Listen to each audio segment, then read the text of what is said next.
we are recording this, John Lord, the President and Vice President of the Darwin Defenders, and two wonderful students.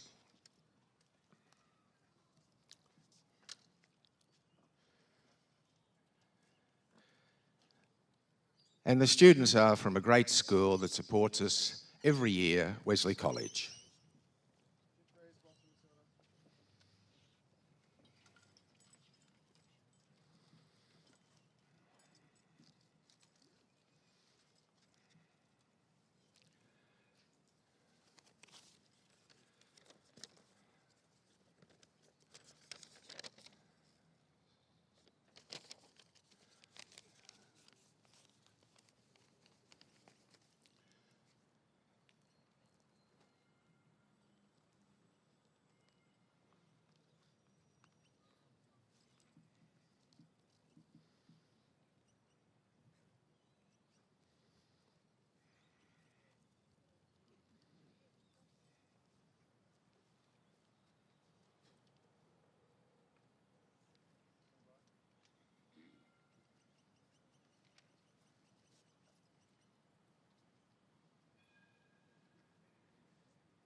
Ladies and gentlemen, just waiting for a couple of distinguished guests to arrive. In the meantime, I would like to read you a poem that was written by Rupert McCall, and he was a Darwin defender, and he tries to capture the spirit of the moments before that attack in 1942. I am standing on an airstrip. I am working on my plane. I'm gazing at a cloudless sky, but strangely sensing rain. I'm proud to serve my country. I'm in my 19th year. I'm so calm on the surface, but inside I shake with fear. I'm a healthy young policeman with a family to care for. I'm a dedicated postie with a mail run to prepare for. I'm walking to the corner store to get my mum some bread. I am knitting in my lounge room. I am making Sarah's bed.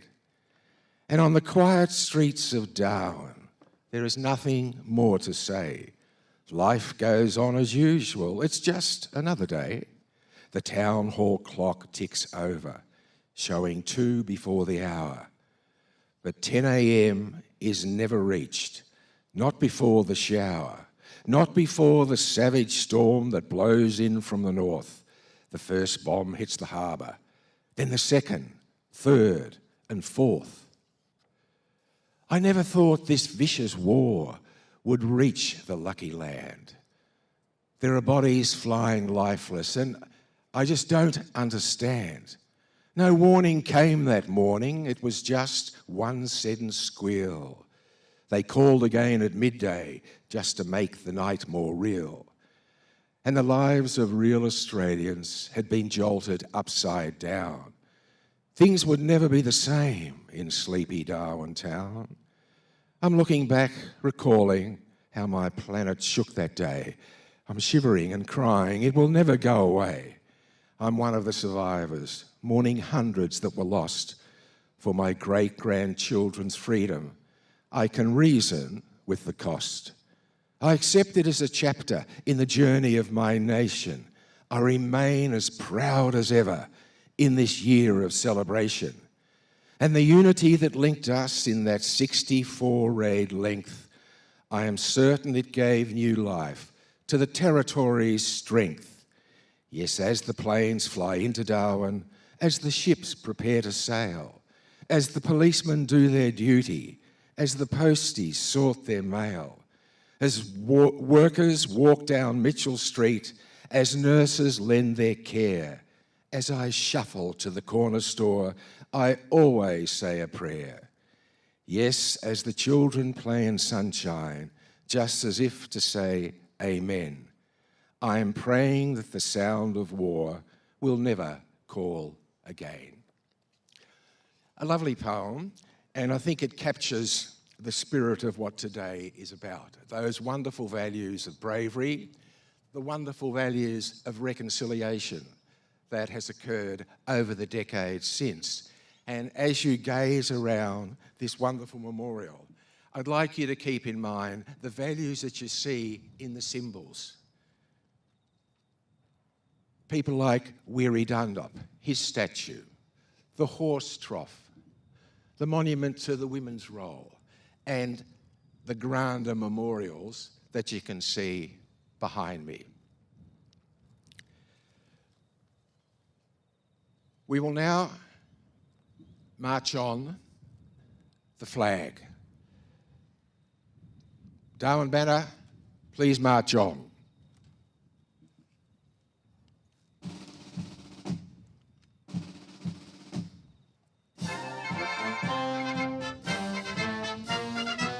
Guests, please stand.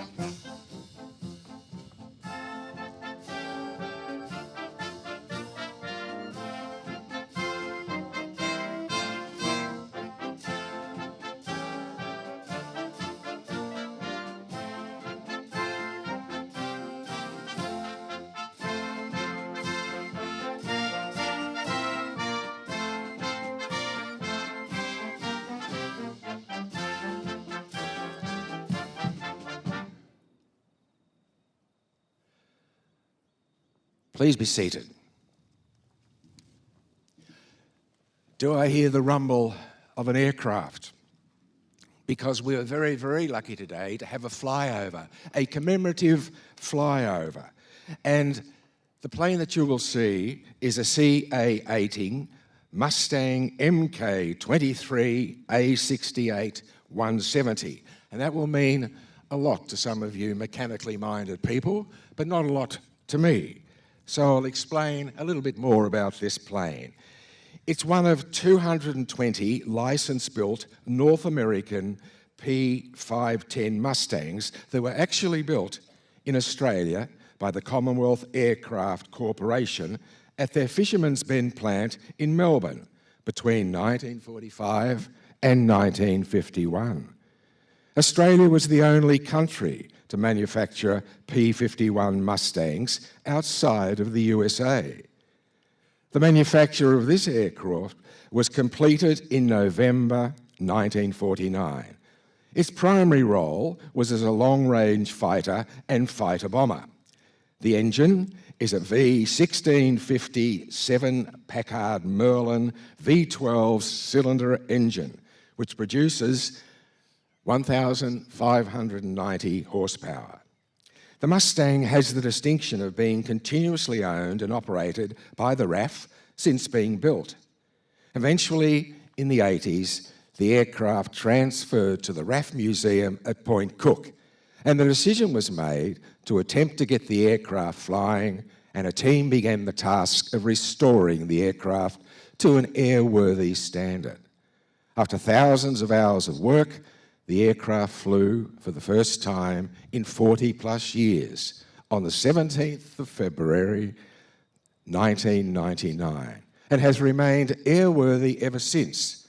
The aircraft is operated today by RAF 100 Squadron based in Point Cook. The person in charge of that aircraft today is Squadron Leader Danielle Keogh, Point Cook Flight Commander 100 Squadron, Air Force Heritage Squadron.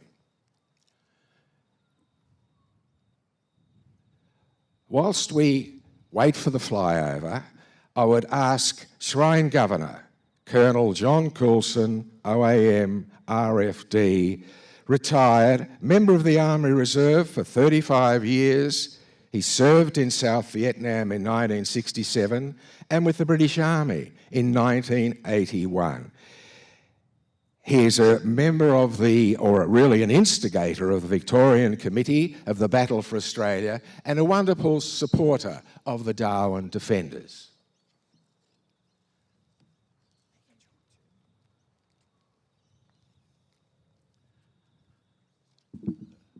Ladies and gentlemen, distinguished guests, children, students, I may have to interrupt my remarks by the sound of a Mustang in the very near future. I think I might stop about now.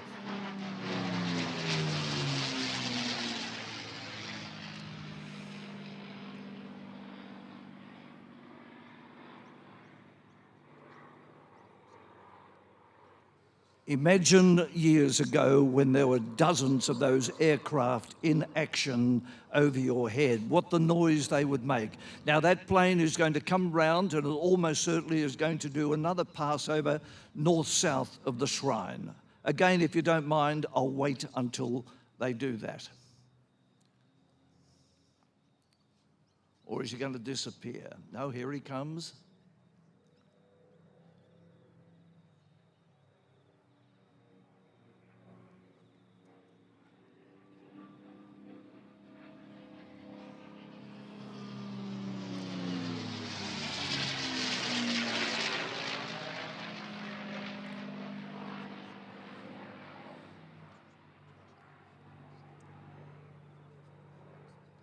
Distinguished guests, ladies and gentlemen, members of the Darwin Defenders Association, students, welcome to this sacred place, this shrine of remembrance. Where we are seated did not exist during World War II. When Darwin was being bombed by the Japanese, when our soldiers, sailors and airmen were defending our territory, this monument, this magnificent memorial behind me, did not exist. This great building here was built to commemorate World War I. It opened in 1934, 90 years ago. Nobody thought there was going to be a World War II. And then, of course, it happened. And we will hear more about that from your speakers. Her Majesty, the late Queen Elizabeth, in 1954, came out to Australia.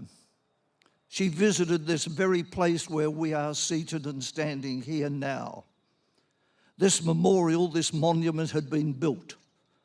This eternal flame had been constructed. And Her Majesty dedicated the memorial, dedicated the eternal flame. The place that we are seated on is sacred. And we here at the shrine acknowledge the land on which we stand and sit.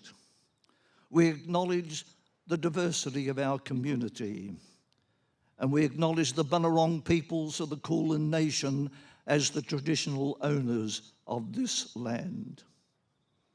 The land on which we honour the sacrifice of Australian Defence Force personnel, and we pay our respects to their elders, past and present. I congratulate the Darwin Defenders for their long and loyal support for this association and this ceremony. And ladies and gentlemen, boys and girls, we look forward to a great ceremony this morning. Thank you.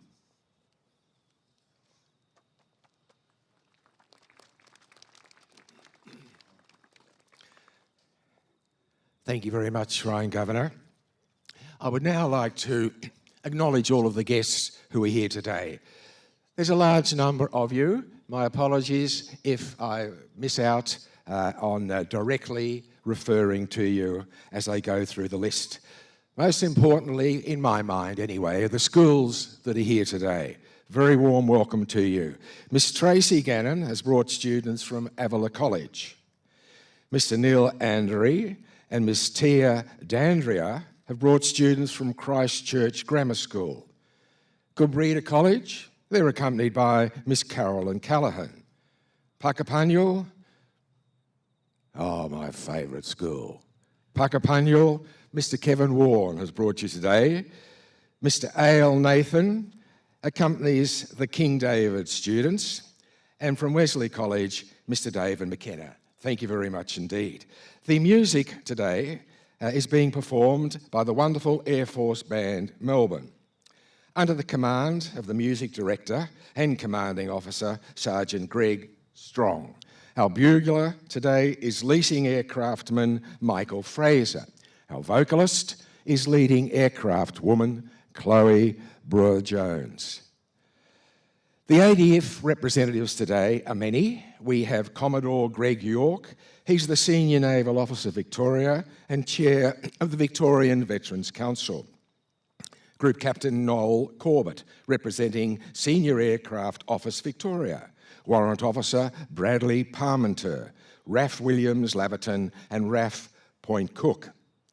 Colonel Alan Hamley, Director of Clothing Systems, Program Office and Land Systems Division.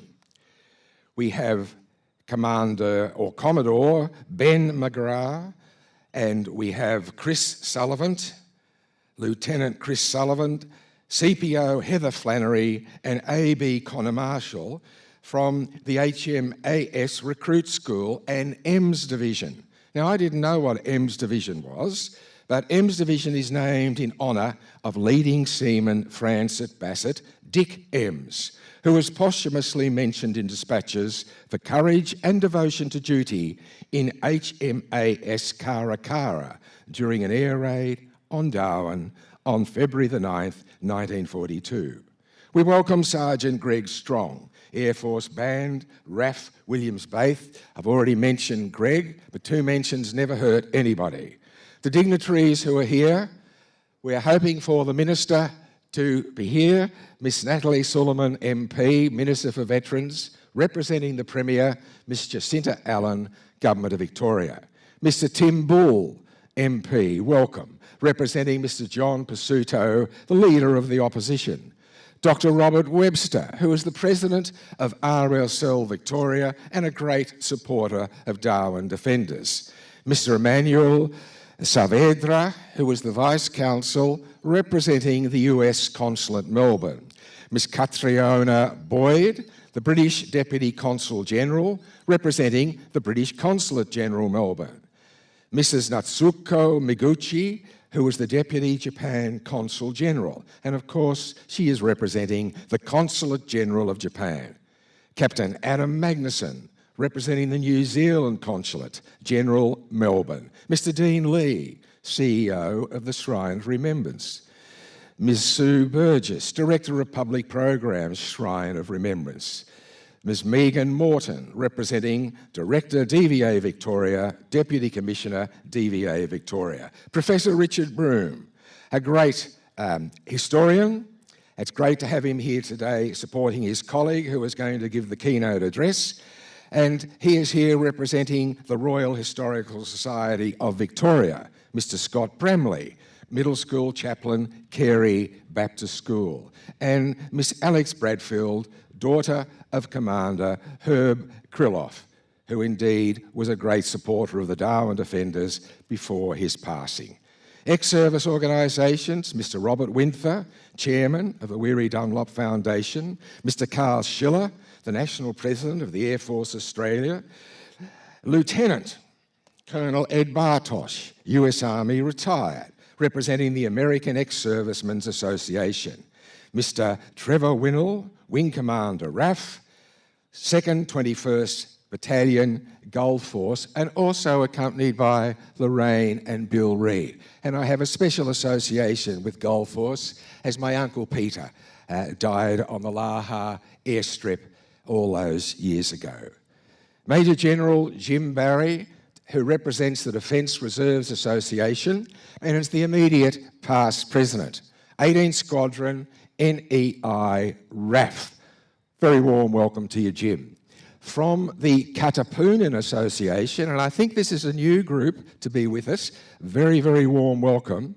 We have Lieutenant Walter Villagonzalo, we have Mr Washington Escano, we have Ms Rachel Claret, and we have Jean-Beau Villagonzalo.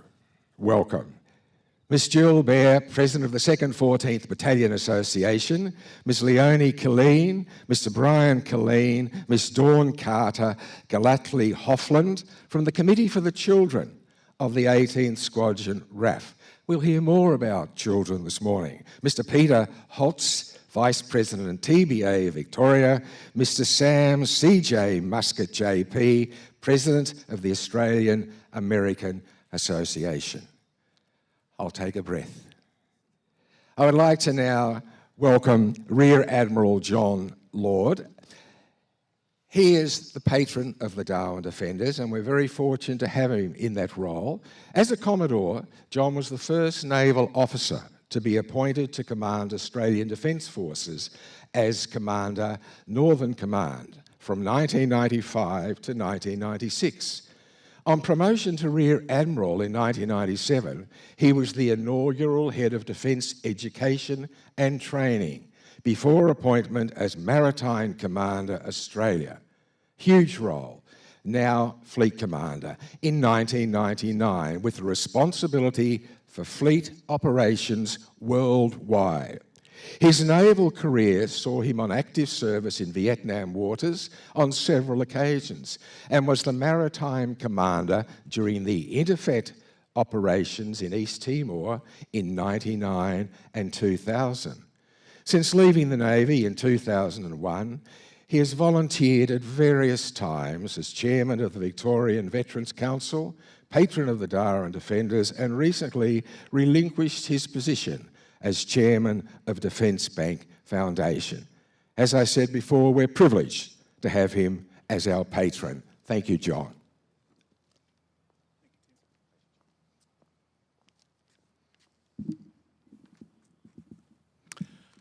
Well, girls and boys, ladies and gentlemen, welcome to this commemoration this morning. And Minister, welcome. These events, and particularly this commemoration, are very important. Firstly, they're a key part of our history. When you look back over Australia's history, the bombing of Darwin on the 19th of February 1942 was very, very significant. Secondly, it reminds us that no matter how far away we are from the rest of the world, we are vulnerable. And what reminds me of that, when you look at the history of the bombing of Darwin, we'll read some of the stories. Back in 1933, a proposal was put then to the defence and government officials to put a gun to defend Darwin on East Point. By 1942 and the 19th of February, they still did not have a gun because we were so confident that we in Australia were so far away from any threat.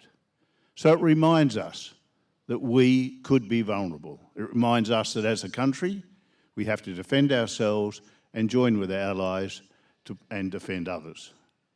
Now, the bombing of Darwin is one of those events that many of us didn't find out until well into our lives.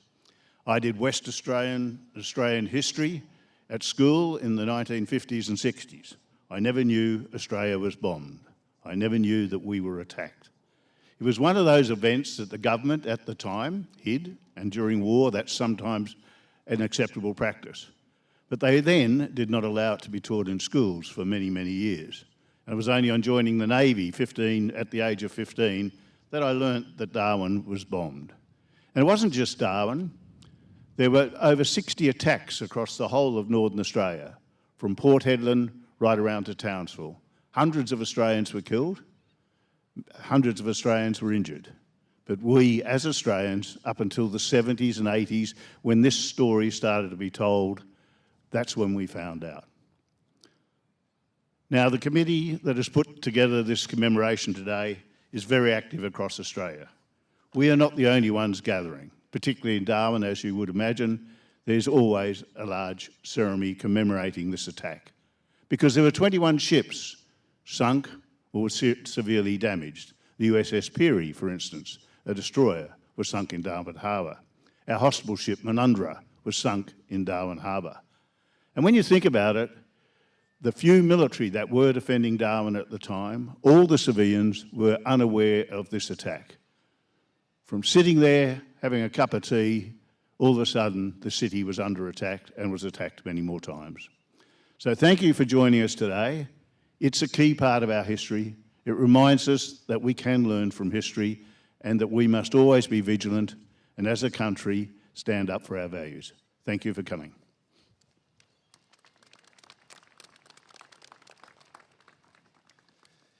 Thank you very much indeed, John.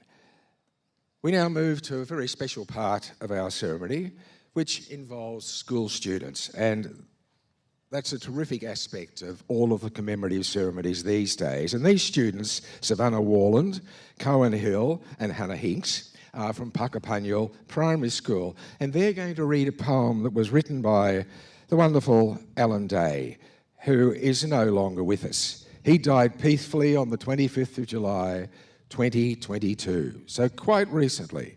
Alan had reached his 100 years in February of that year, and he was absolutely thrilled with the official recognition, especially the card from the Queen. Alan served in the RAF as a medical orderly in Darwin and took part in the invasion of Borneo in 1945. Alan had called Mornington home, and for many years he tirelessly assisted in fundraising for Legacy, War Widows Guild and the Weary Dunlop Foundation. He moved to Vasey RSL Care at Frankston South in 2023. Alan is someone who has made a difference in the community, someone who had lived 100 years, many of which he devoted to serving his country with pride. I'd ask the students from Pucka to come and read that poem for us.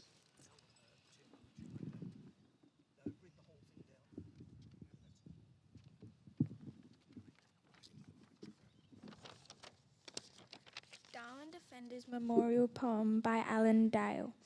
On the 19th February 1942, Darwin, on our Australian soil, was bombed by a foreign invader. Brave young Australian soldiers battled them courageously. They fought and lives were lost. Down the long, long ages, glory shall ever shine for those who fought and died to save Australia for you and mine. Take a seat. That was terrific. Thank you very much indeed.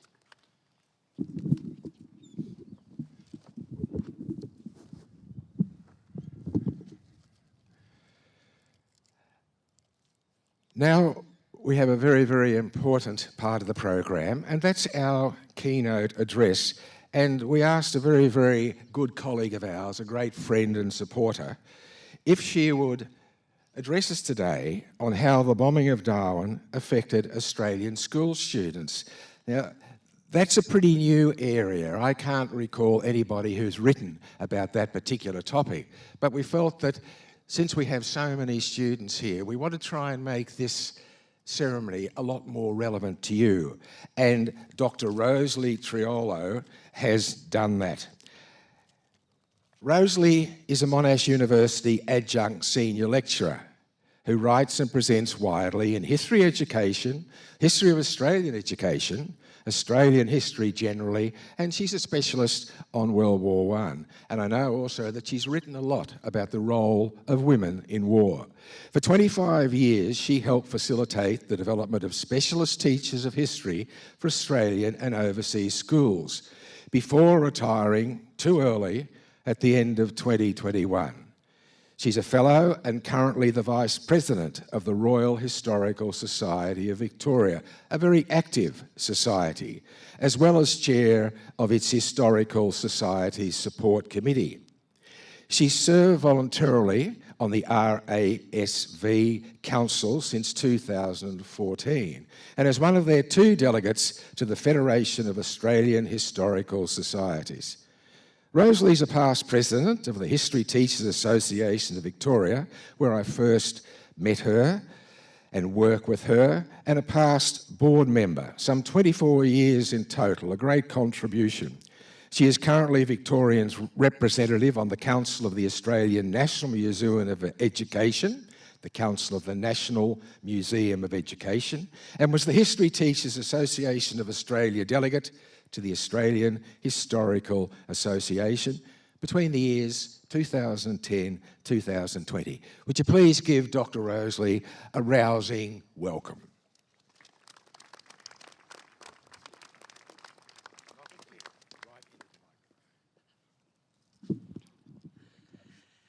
Thank you, Darwin Defenders, for inviting me. Thank you to all who cared to create and attend today's commemoration of a very significant Australian event. I know Mr. Gurry has welcomed all attendees, but I personally wish to acknowledge the presence annually of someone from the Japan Consul General. Today, Japan and Australia live and work together in peace, but I commend such representatives for their courage and humility in annually hearing different events of war. Darwin's community has always been culturally diverse. On 19th February 1942, many peoples of Indigenous, Anglo, Celtic and Asian origins, including Japanese people, were killed or wounded at the time. Some wounds would prove severe and lasting physical and mental kinds. Quite possibly too, the deaths and woundings of Indigenous peoples weren't recorded for different reasons. Aside from the survivors' own traumas, there's much I could say about how all deaths and woundings in and around Darwin further affected others elsewhere who knew and cared for those people caught by surprise. Among the survivors were school-age young people who, with family and friends, mostly headed south to Alice Springs and Adelaide. The bombing of Darwin was not kept entirely secret, but the extent of death and devastation was, from most Australians, because governments feared too much national panic. But I've not been asked to talk about those things today. I'm here to say something about how students in schools were affected by events there, and the selected news spread it first, until witnesses began to spread it. I could talk in detail about the censored accounts students read in school magazines. I could tell you about extensive fundraising, letter writing, making of items useful, such as bandages, or pleasurable, such as Anzac biscuits, more urgently than had been the case before the bombing of Northern Australia and islands above. I could talk about students collecting cans, kettles, saucepans, bottles, and old tyres to be recycled into weapons. I could tell you about shortages of paper, ink, chalk, and about school uniforms with patches sewn on the patches to make them last longer. But those stories already fill history books and websites. Rather, I'm interested in this topic so much so that I've interviewed 5 people across many years who were students at the time of the spreading of the news of Darwin's bombing. They all told me the above stories, but told me different ones too. My interviewees all lived in Victoria, but their experiences are indicative of wider Australia. All were at primary school then, which went up to grade 8, year 8, and in a mix of independent, Catholic and government schools. I interviewed a woman who lived in Stawell, 2 women neighbours where I live now, a man who's an historian, and my mother. All remembered male teachers from their schools enlisting, as well as more women filling their vacancies. Most primary teachers then were men. There's no one Australia record of all the teachers who enlisted. Plus, independent and Catholic schools have always written their own histories, and I haven't read them all. But some states' education departments created records.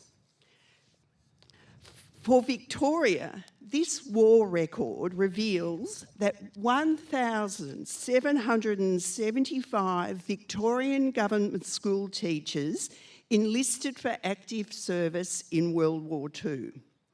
Most volunteered before Darwin's bombing, but some were there during it and died during it. Many more went to Darwin after the bombing. By far the majority too, I was really interested to learn, served across World War II in the Royal Australian Air Force, with roles as diverse as mechanics on the ground, to intelligence activities in offices, to pilots of planes such as the one that flew over. These were primary teacher men who never thought they'd fly. And 19 women Victorian government school teachers enlisted in women's services. 7 served in the Women's Australian Auxiliary Air Force, with 2 as wireless telegraph officers, and 1 each of radar operator, signaller, photograph interpreter, physical education teacher, and driver. 10 women served in the Australian Women's Army Service, with 2 in physical education, 2 in radar, and 1 each in roles of searchlight battery, army education, radio, anti-aircraft location, signals, and record keeping at nearby Victoria Barracks. 1 woman enlisted in the Women's Royal Australian Naval Service as a telegraphist.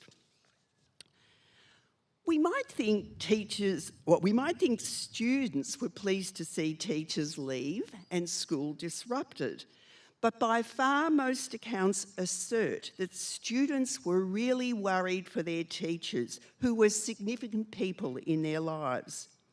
And with reason. Of the 1,775 Victorian government school teachers who enlisted, all women returned, but 123 men were killed on active service in the Army, Navy and Air Force, not counting the teachers who suffered and died after this book was created. Some teachers never returned to teaching because of mental and physical wounds. But my interviewees. Of the interviewees, the male historian never doubted victory, because his father, whom he deeply loved, was in the army and insisted in letters and when on leave that Australia would win. The father was a sergeant cook and was sent via Adelaide to Alice Springs after the bombing to feed Defence Force personnel in camps through to Darwin. The historian remembered his father bringing home souvenirs made by Aboriginal people, and is saddened today, to this day, not to know what happened to them in his family.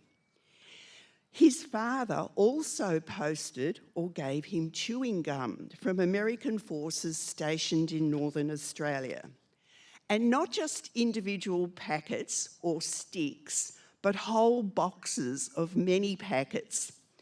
The historian handed out chewing gum to his mates at primary school and felt very popular. One lady neighbour's older brother was sent to Darwin after the bombing. In her lounge room today, she still displays a black and white photograph of him in uniform. Although he died years ago, and not apparently because of the war, she prayed for him at school during school prayers, at home at night, and still prays for him. She said his photo makes her feel even now that he's living with her. She and many students and teachers kept working across their school days in the fear of not knowing if loved ones were well, alive, or already dead. That neighbour and the 3 other women I interviewed were scared after news of the bombing for what might happen to them. They were less scared by day when at school with teachers and friends. But the stall woman and my mother both remembered being scared in bed in the dark at night. If they heard leaves rustling or a window shaking in the wind, they hid under their beds or cried out to family that an enemy was outside. At my mother's school, in cooking classes, the girls had been taught invalid cookery to make easy-to-eat foods such as beef broths and chicken noodle soup, including for survivors of World War I and their aged relatives. But food rationing in Australia made these meals more common for everyone daily. Plus, there was thinking that girls would need to cook for a new generation of wounded or ill men. Even so, every now and then the students mustered enough ingredients to make fruit cakes at school. The cakes were placed in tins or wrapped simply in brown paper and string and posted to servicemen and women, including in Darwin. All of my interviewees had long trenches dug in their school grounds. My grandfather helped dig them at my mother's school. All students had practice drills of running to the trenches from their classrooms if the school was bombed. My mother's school hall was an evacuation centre for surrounding streets, and it was the only school building with windows covered by black curtains and paper, so lights couldn't draw attention from the air or ground that people were hiding there. A story unlike anything I've encountered was my mother's recollection of what she and other students made at school in case the school was bombed. One day, students at my mother's school were asked to ensure they had one eraser at school and bring a length of old elastic from home. In those days, erasers, rubbers, were long, thin, gritty and hard red or green. The students each made a hole in the end of their eraser, threaded through the elastic, and were expected to always wear their necklace. The reason given? If there was a bombing raid, they could bite on the eraser to save their teeth from shattering. My mother hated wearing the item and the elastic lost all stretch over time, but she kept wearing it until fear of invasion was over. Finally, all 5 interviewees remembered being let out of school early when war's end was declared. Running, laughing, screaming and singing, they made as much noise as possible. My mother admitted she rode her bike recklessly home, zigzag across the road. While doing so, she saw a rusty nail and picked it up to take it home because no one wasted anything back then. My grandparents' back garden apparently had a patch of prickly pear, which is a type of cactus. Later that afternoon, she found the nail in her pocket and scratched into the prickly pear 15/08/45. That scar lasted until the cactus died, and my mother was regularly reminded over the years of the day when her school learned the war was over. No history is boring when we look for personal stories such as those I've shared. These stories also prompt us to learn from mistakes of the past and not to repeat them, to stop to celebrate the more joyous moments and to find reason to be grateful, including grateful to our past as well as current Defence Force personnel who've enabled we fortunate people here today to meet in peace. Indeed, we are blessed that we can all meet here today in peace.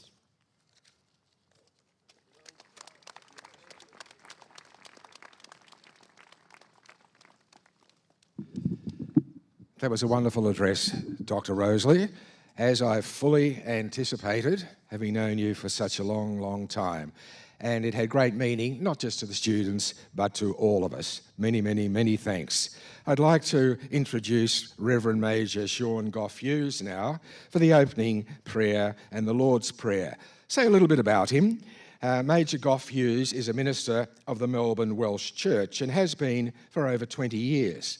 Originally, As you may be able to tell from his accent, he's from North Wales, and he grew up in a military family with grandparents, father and brother all serving before he joined the army after finishing school. After 4 years of service, he retrained as a minister, only to return to the forces as a padre. After another 4 years of service, Sean became a parish minister in rural Wales before moving to Australia in the year 2000. And we're very grateful that he made that move. Thank you, Reverend.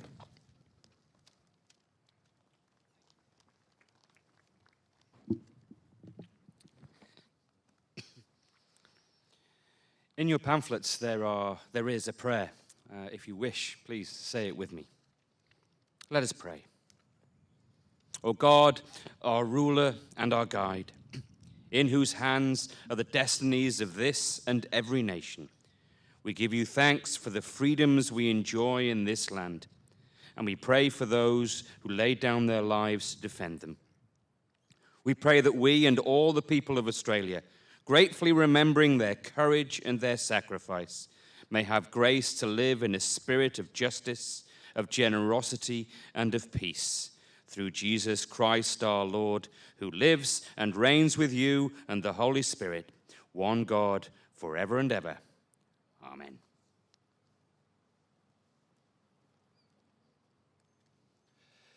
Thank you, Reverend. The students from King David School, I'm correct, King David School, thank you, and I don't have your names and I apologise for that, but we'll make it up to you with a gift later on. But they're going to read the wonderful poem In Flanders Field by John McCrae. Please give them a warm welcome.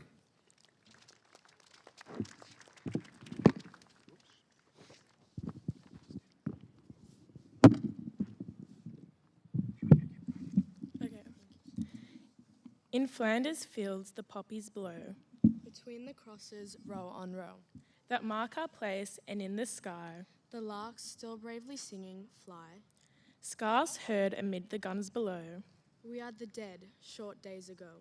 We lived, felt dawn, saw sunset glow. Loved and were loved, and now we lie. In Flanders fields, Take up our quarrel with the foe. to you from failing hands we throw. The torch be yours to hold it high. If ye break faith with us who die. We shall not sleep, though poppies grow. In Flanders fields. Zara. Thank you, Zara. And Mia. And Mia. Please thank Zara and Mia. Thank you very much indeed.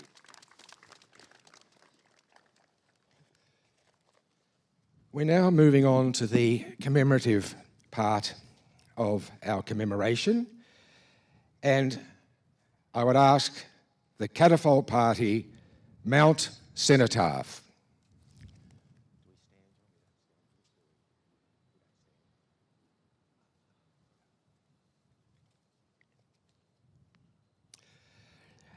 And in the party today, we have PSO Senior Sergeant Graham Crisp, he's the Guard Commander, PSO Sergeant Katrina Spackman, PSO Sergeant Loredana Guisti, PSO Senior Dean Bertram, and PSO Senior David Rosemeyer. And we're very grateful for their participation today.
Ladies and gentlemen, we are now going to have the wreath sequenced, and since World War I, wreaths have been laid at memorials to remember those Australians who died in service during wars, conflicts and peacekeeping operations.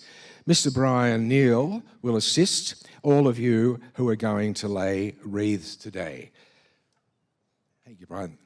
The first wreaths will be laid by Darwin Defenders Melbourne, with Rear Admiral John Lord, Miss Robin Bell, President, and Ms. Michelle Gallen, Vice President.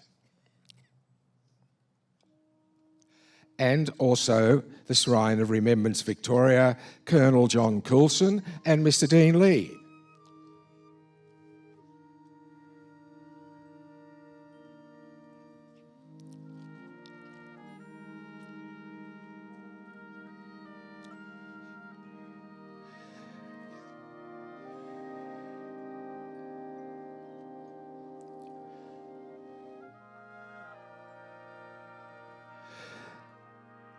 The next wreaths will be laid by Senior Naval Officer Commodore Greg York, Group Captain Noel Corbett from Air Force Victoria, and Colonel John Holloway representing Army Victoria.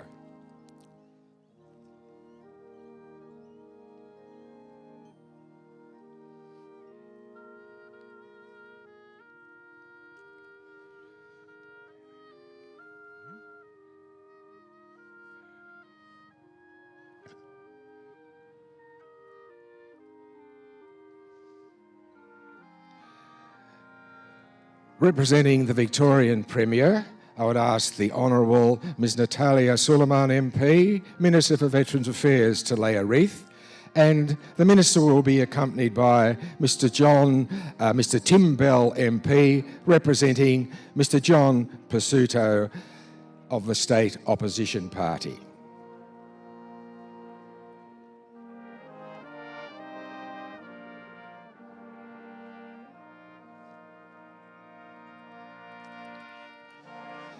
Our next sequence of wreaths will be laid by Mr. Emmanuel Saavedra, US Consulate, Mrs. Natsuko Maguchi from the Consulate General of Japan, Ms. Catriona Board, Deputy British Consul General, and Captain Adam Magnuson, representing New Zealand Consulate General, Melbourne.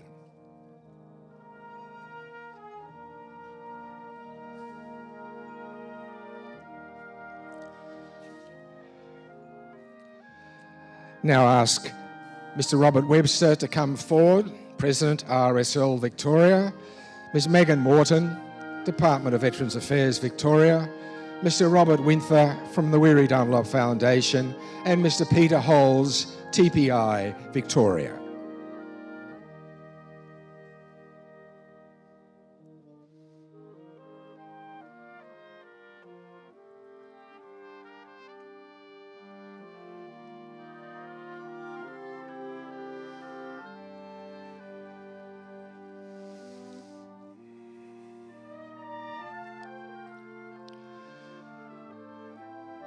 Our next wreaths will be laid by Mr. Ed Bartosh, the American Ex-Servicemen's Association, Mr. Sam C.J. Muscat, the Australian American Association Victoria, Mr. Carl Schiller, Air Force Australia National Board, Mr. Trevor Winnell, and Ms. Lorraine and Bill Reid, 2nd 21st Battalion, Gulf Force.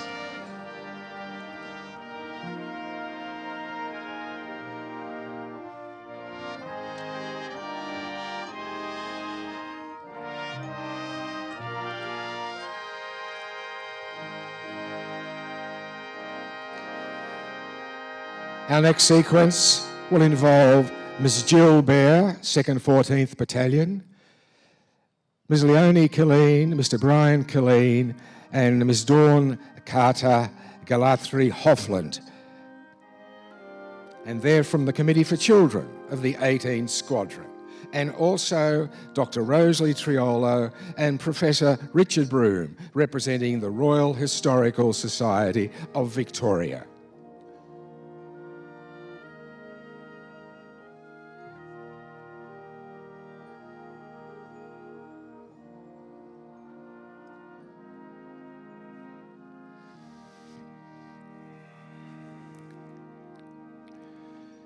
And now, last but definitely not least, those students from Avila College, Christchurch Grammar School, Kilbreda College, Puckapunyal Primary School, King David School and Wesley College to lay their wreaths and to remember the young students of the past.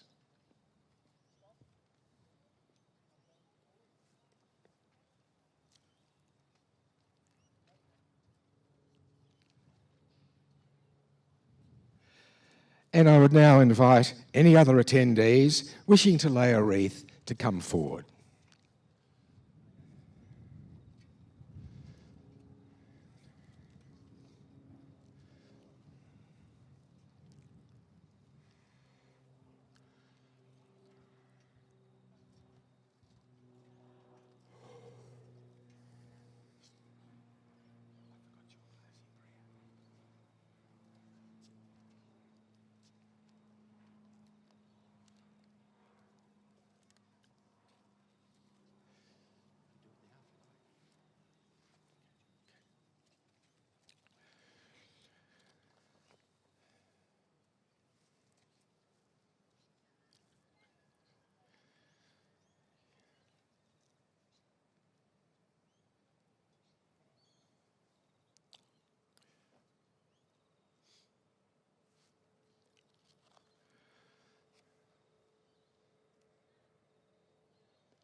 Thank you, everybody.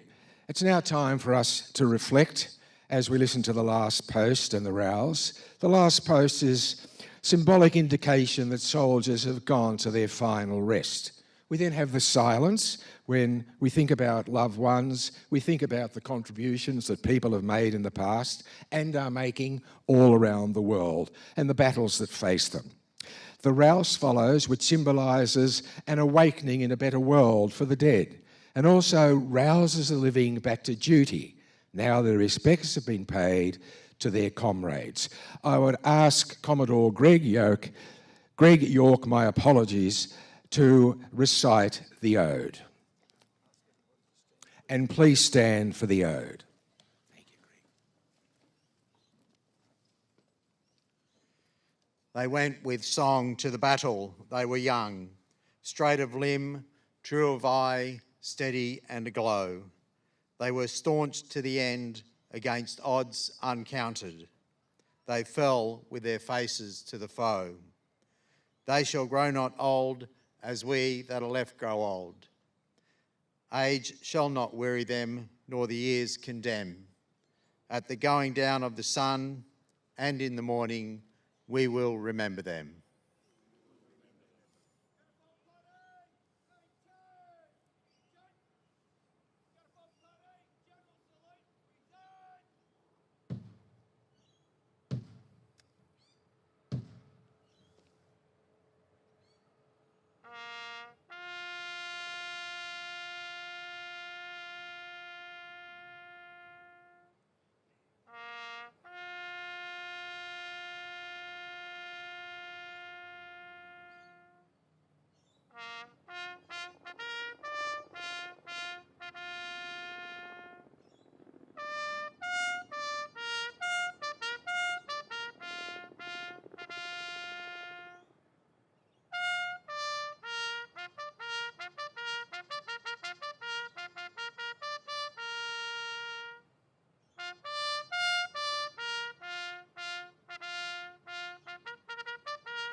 lest we forget.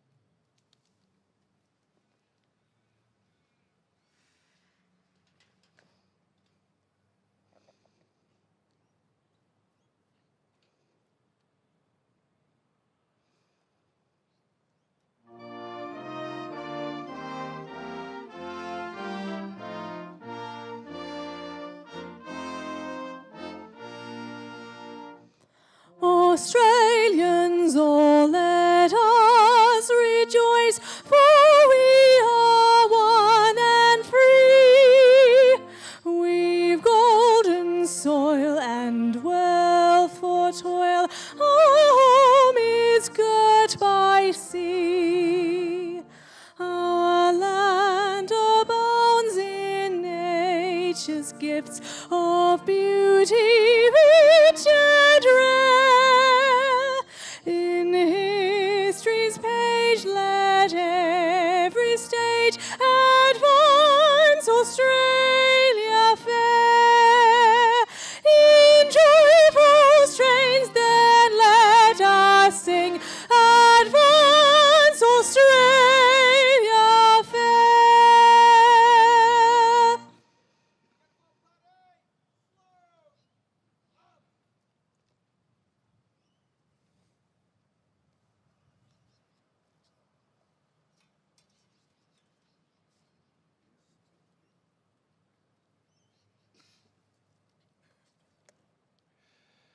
Catafalque party, dismount.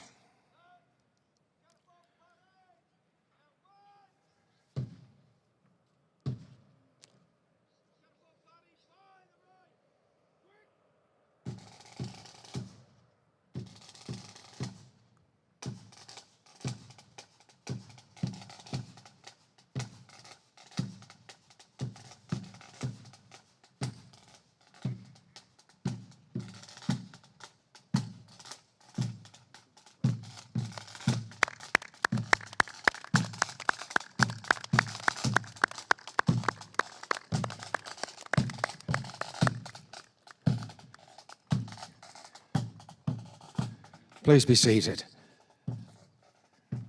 They did a wonderful job, the Catafalque party, as did the band and our aircraft woman, Chloe, who sang the national anthem beautifully. Ladies and gentlemen, we will now sit, reflect just for a moment, remember loved ones, and listen to this wonderful song by Gary Luck. It's called Blood on the Frangipani, and it's very much about the service of his father and like people.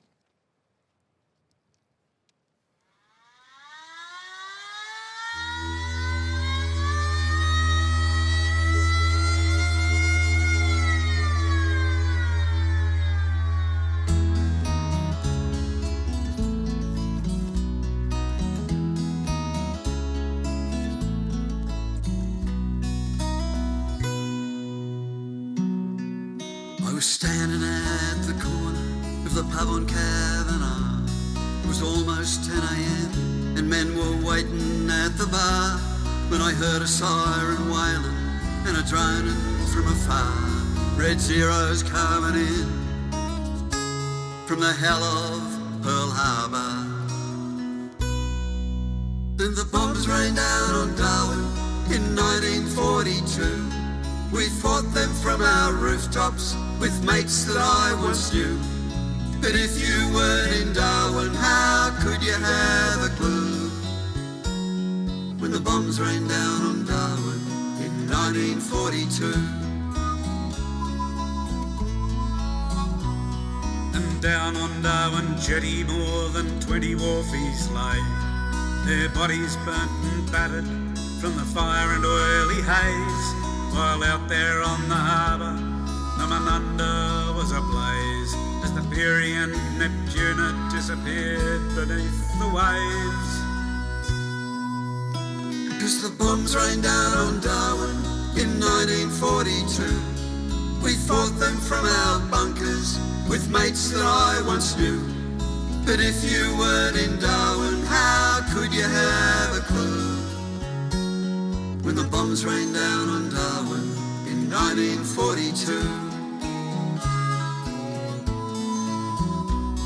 And a lonely we're away, scramble for the sky. She never left the airfield, never got the chance to fly. She was blown to smithereens right before my bloody eyes. Australia was at war and Darwin was the prize. 'Cause the bombs rained down on Darwin in 1942. We fought them from our trenches with mates that I once knew. But if you weren't in Darwin, how could you have a clue? When the bombs rained down on Darwin in 1942. On the 19th of February 1942, 242 Japanese aircraft bombed and strafed Darwin in 2 separate attacks. They killed or wounded over 600 people in the first 2 hours, and the attacks went on right across the top end, all the way from Broome in the west to Townsville in the east for another 21 months, with more than 1,500 casualties. Darwin itself was bombed on 64 occasions, but usually attacks were suppressed by the authorities at the time to deny the enemy military intelligence and to prevent panic in the south. Did they know it in the south, what we all went through? Did it spread by word of mouth, the things that we all knew? The day they bombed old Darwin turned the top end upside down, but the battle lines were drawn away from Brisbane and the south. 'Cause the bombs rained down on Darwin in 1942. We fought them with our broomsticks for the likes of me and you. And yet here in Australia, did we really have a clue? When the bombs rained down on Darwin in 1942.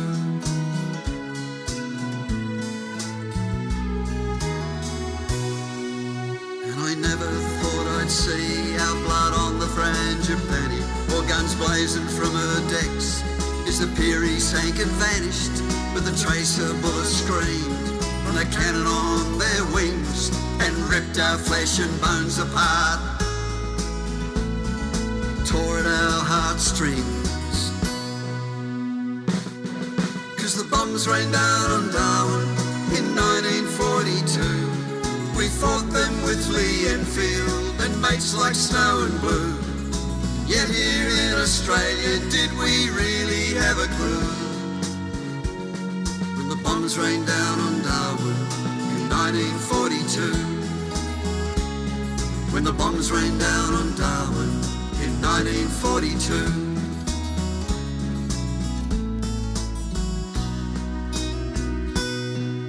And I hope you never see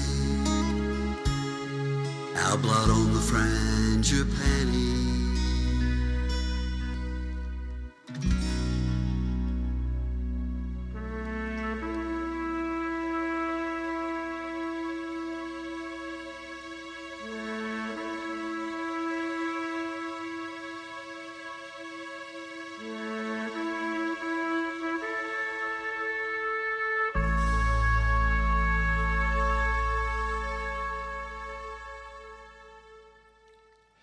I hope you agree that that was a lovely way to finish this ceremony today. A few final thanks. Dale Capron, Manager of Ceremonies. Thank you, Dale. All of the Shrine staff. The marvellous Air Force Band Melbourne. 100 Squadron, RAF Base Point Cook. Gary Luck with Keith Potka. He was singing as well for the song Blood on the Frangipani. All the students and teachers. Our guest speaker, Dr. Rosalie Triolo. Reverend Sean Goff-Hughes. Mr. Brian Neal, the RSL representative, and of course the person for whom we could not stage this day, and that is Bernadette Lightfoot. Hands together for those people.